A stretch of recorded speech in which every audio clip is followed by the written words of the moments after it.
Hello friends, எல்லாருக்கும் வணக்கங்க. இன்றைக்கி நம்ம கிச்சனில் சுவை ரொம்பவே அதிகமான நவாபி பன்னீர் பண்ண போகிறோம். இந்த நவாபி பன்னீர் வந்துட்டு ஒரு வடநாட்டு ரெசிபிங்க. நம்ம பன்னீரில் எவ்வளவோ ரெசிபி பண்ணியிருக்கோம், எல்லாமே சுவை அதிகமாக இருக்கும்.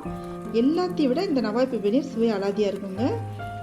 அப்புறம் இந்த ரெசிபிக்குள்ளே ஒரு சூப்பரான டிப்ஸ் இருக்குது, ஸ்கிப் பண்ணாமல் பாருங்கள் லாஸ்ட் வரைக்கும். ஒரு 200 கிராம் பன்னீர் எடுத்துக்கலாங்க. 15 பூண்டு பற்கள் தோல் உரிச்சு வச்சுருக்கேன். 6 முந்திரி பருப்பு, அடுத்து வந்துட்டு 250 மில்லிகிராம் பால், 75 மில்லிகிராம் தயிர், ஒரு பட்டை, ஒரு இலை, ஒரு ஸ்டார் சோம்பு, 3 கிராம்பு, பூ கொஞ்சம் எடுத்து வச்சுருக்கேங்க. 2 பெரிய வெங்காயம் கட் பண்ணி வச்சுருக்கேன். பச்சை மிளகாய் எடுத்து வச்சுருக்கேங்க 4. பட்டர் வந்துட்டு 2 பீஸ் எடுத்து வச்சுருக்கேன். பாதாம் வந்துட்டு ஒரு 30 பாதாம் வந்துட்டு அரை மணி நேரத்துக்கு முன்னாடி சுடு தண்ணியில் கொதிக்கிற தண்ணியில் ஊற போட்டோன்னா விரல்கிட்ட அழுத்தினோம்னாலே தோல் தனியாக வந்துடுங்க. இந்த மாதிரி எடுத்து வச்சுக்கலாம். 2 ஏலக்காய், ஒரு பட்டை, ஒரு ஸ்டார் சோம்பு, 3 கிராம்பு எடுத்து வச்சுருக்கேங்க. ஒரு பீஸ் இஞ்சி அதில் தோல் சீவி வச்சுருக்கேங்க. இது எல்லாமே இப்போ சேர்த்து நம்ம பால் சேர்த்து அரைச்சி எடுத்துக்கலாம். நம்ம பண்ணக்கூடிய சமையல் வந்துட்டு சுவை அதிகப்படுத்த காட்டக்கூடியது சின்ன சின்ன ஈஸியான விஷயங்கள் தாங்க. அதை பற்றி நீங்களும் தெரிஞ்சுக்கணுமா? நம்ம சேனல் இது வரைக்கும் சப்ஸ்கிரைப் பண்ணலைன்னா சப்ஸ்கிரைப் பண்ணிக்கோங்க, பெல் ஐக்கானை கிளிக் பண்ணிக்கோங்க. இப்போ நம்ம இதை அரைச்சி தனியாக எடுத்து வச்சுக்கலாங்க. இப்போ இந்த பன்னீர் எப்படி கட் பண்ணணும்னு சொன்னால், இந்த மாதிரி கட் பண்ணிவிட்டு இந்த மாதிரி கட் பண்ணி குறுக்க வந்து கட் பண்ணிக்கோங்க. இந்த பன்னீர் ரெசிபி வந்துட்டு நவாபி பன்னீர் புலாவோட, அடுத்து சப்பாத்தி, நான், பரோட்டா, தோசை, இது எல்லாத்தோடையுமே சுவை அதிகமாக இருக்குங்க, நல்லாயிருக்கும். இப்போ இரும்பு பாத்திரத்தை அடுப்பு வச்சுட்டு ஆயில் சேர்த்துக்கலாம். இந்த பன்னீர் பீஸ் எல்லாத்தையுமே நம்ம கோல்டன் ப்ரௌன் கலர் அளவுக்கு நம்ம ஃப்ரை பண்ணி எடுத்துக்க போகிறோங்க. 2 பக்கமே ஃப்ரை பண்ணி எடுத்துக்கோங்க. இந்த மாதிரி ஃப்ரை பண்ணி எடுத்துகிட்டு இந்த ரெசிபியில் சேர்த்தோன்னா அது சுவை வந்துட்டு ரொம்பவே அலாதியாக இருக்கும். இப்போ பாருங்கள், ஃப்ரை ஆகி வந்துடுச்சு. நம்ம இன்னொரு பாத்திரத்துக்கு மாற்றிக்கலாம். இப்போ அதே எண்ணெயில் நம்ம வந்துட்டு பட்டை, ஸ்டார் சோம்பு, இலை, பூ இது எல்லாமே சேர்த்துக்கலாங்க. கிராம்பு எல்லாமே அந்த ஃப்ளேவர் எல்லாமே இந்த ஆயிலில் இறங்கியிருக்கும். அதனால் அதே எண்ணெயிலே நம்ம செஞ்சுக்கலாம்.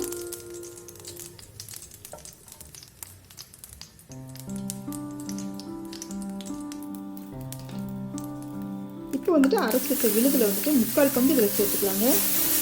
சேர்த்துட்டு பட்டை வாசனை போகிற அளவுக்கு வதக்கி விட்டுக்கோங்க. இப்போ பட்டை சேர்த்துக்கலாம். நான் ஒரு டிப்ஸ் சொல்கிறேன்னு சொல்லியிருந்தேன். அது என்னென்னா, மல்லித்தலையை வந்துட்டு நல்லா கழுவிட்டு மிக்ஸி ஜாரில் கொஞ்சமாக தண்ணி சேர்த்து அரைச்சிட்டு நம்ம வந்துட்டு காலையில் வெறும் வயிற்றில் குடிச்சிட்டு வந்தோம்னா, 1 மாதத்துக்கு குடிச்சிட்டு வந்தோம்னா ஸ்கின் வந்துட்டு ரொம்பவே சைனிங்காக இருக்குங்க. அடுத்து வந்துட்டு வெயிட் லாஸ், நல்லா வெயிட் லாஸ் ஆகுங்க. நம்ம உடம்புக்கு தேவையான சத்து நிறைய கிடைக்கும். நீங்கள் இதை ட்ரை பண்ணி பாருங்கள். இப்போ தயிர் எல்லாமே சேர்த்தாச்சு. அந்த மீதி இருந்த விழுதையும் பாலில் கலந்து சேர்த்தாச்சு. இப்போ உப்பு சேர்த்துக்கலாம் அந்த ரெசிபிக்கு. இப்போ மீதி இருக்க பாலை நம்ம ஊற்றிடலாங்க. இதோட இந்த ரெசிபியில் கலந்துக்கலாம். நல்லா கலந்து விட்டுக்கோங்க.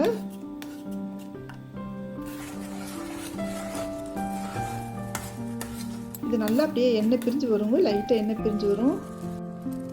இப்போ கசூரி மேத்தி சேர்த்துக்கலாம். கசக்கிட்டு நம்ம இந்த கிரேவியில் சேர்த்துக்கலாம். இந்த கசூரி மேத்தி வந்துட்டு வெந்தய இலைகள், காய வைத்த வெந்தய இலைகள் தாங்க. இது சேர்த்தோன்னா ரொம்பவே சுவை அலாதியாக இருக்கும்.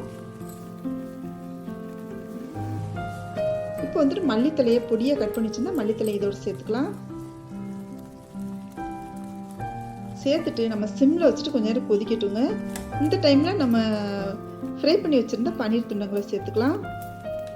இந்த பன்னீர் துண்டங்களை சேர்த்துட்டு நல்லா கொஞ்சம் நேரம் கொதிக்கட்டும். எப்பவுமே பன்னீர் போட்ட பின்னாடி ரொம்ப நேரம் வேக விடக்கூடாது. சிம்மில் வச்சே கொதிக்க விடுங்க. நீங்கள் ஹை ஃப்ளேமில் வச்சிங்கனாக்கா அது கொஞ்சம் ஹார்ட் ஆயிரும். அதனால் வந்துட்டு சிம்மில் வச்சே கொதிக்க வச்சிங்கன்னா நல்லா சாஃப்டாக பாஞ்ச் மாதிரி இருக்குங்க. மீதி இருந்த பட்டர் இதில் சேர்த்தாச்சு. சூப்பரான பன்னீர் ரெசிபி ரெடி ஆயிடுச்சு. இந்த சேனல் உங்களுக்கு பிடிச்சிருந்துச்சு, நம்ம சேனல் இது வரைக்கும் சப்ஸ்கிரைப் பண்ணுங்கள். சப்ஸ்கிரைப் பண்ணிங்க, பெல் ஐக்கானை கிளிக் பண்ணிங்க, ஃப்ரெண்ட்ஸ்க்கு ஷேர் பண்ணி, லைக் பண்ணுங்கள், கமெண்ட் பண்ணுங்கள். தேங்க்யூ.